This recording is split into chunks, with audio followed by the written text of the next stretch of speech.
गुरु पूर्णिमा वो दिन नहीं, वो संयोग है जब ब्रह्मांड की हर एक किरण, हर एक तरंग, हर एक ऊर्जा केवल एक ही बात दोहरा रही होती है। जिसने तुझे अंधकार से निकाला, उसके चरणों में सिर झुका। और अगर इसी दिन, इस विशेष तिथि की सुबह, सूरज की पहली किरण से पहले आप कुछ ऐसा कर लें जो करोड़ों जन्मों की दरिद्रता को जला दे, तो क्या आप उसे छोड़ देंगे? क्या आप वो छोटा सा काम नहीं करेंगे जिससे भोलेनाथ की कृपा आपके घर की देहरी पर बैठ जाए? आज आपको एक रहस्य बताने जा रहा हूं, ऐसा रहस्य जो हमारे आर्षि मुनियों ने हजारों सालों तक छिपा कर रखा, और अब वो आपके चरणों में रखने जा रहा हूं। सुबह के 4 बजे हैं, पूरा गांव अभी सोया पड़ा है। केवल मंदिर की घंटी की धीमी आवाज और कहीं कहीं गौशालाओं से आती गौमाता की हल्की सी रंभाहट सुनाई देती है।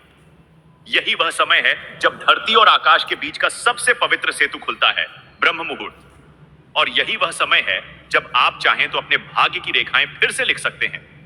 लेकिन यह सिर्फ पढ़ने या सुनने की बात नहीं है, यह तो करके देखने की बात है। 10 जुलाई, यह केवल तारीख नहीं, एक ब्रह्म क्षण है। गुरु पूर्णिमा, जब चंद्रमा सबसे अधिक तेजवान होता है और जब साधना, सेवा और श्रद्धा का हर कार्य लाख गुना फल देने लगता है।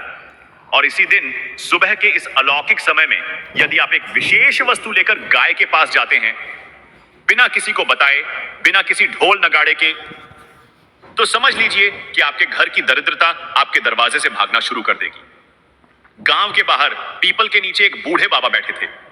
सर्दियों की एक सुबह थी जब उन्होंने मेरी आंखों में देखकर कहा था, जिस दिन तुझे सच्चे अर्थों में अपने गुरु की कृपा चाहिए होगी, उस दिन चुपचाप सुबह सुबह एक चीज लेकर गौमाता के पास चला जाना। उस दिन कुछ मत मांगना, केवल खिलाकर लौट आना। उस दिन सारा ब्रह्मांड तेरे लिए द्वार खोलेगा।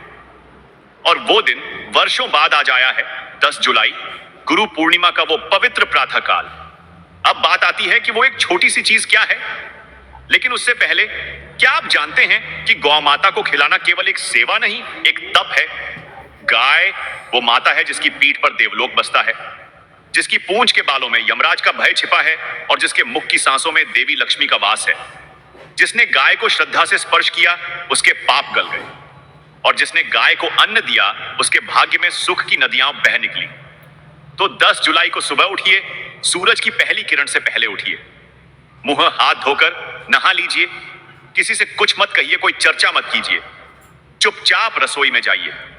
एक पुरानी पीतल की कटोरी में गुड़ के एक छोटे से टुकड़े को रखिए। हाँ, वही गुड़ जो न केवल अन्न का प्रतीक है बल्कि लक्ष्मी का संदेशवाहक भी। यही है वो छोटी सी चीज जो आपकी किस्मत बदलने की ताकत रखती है।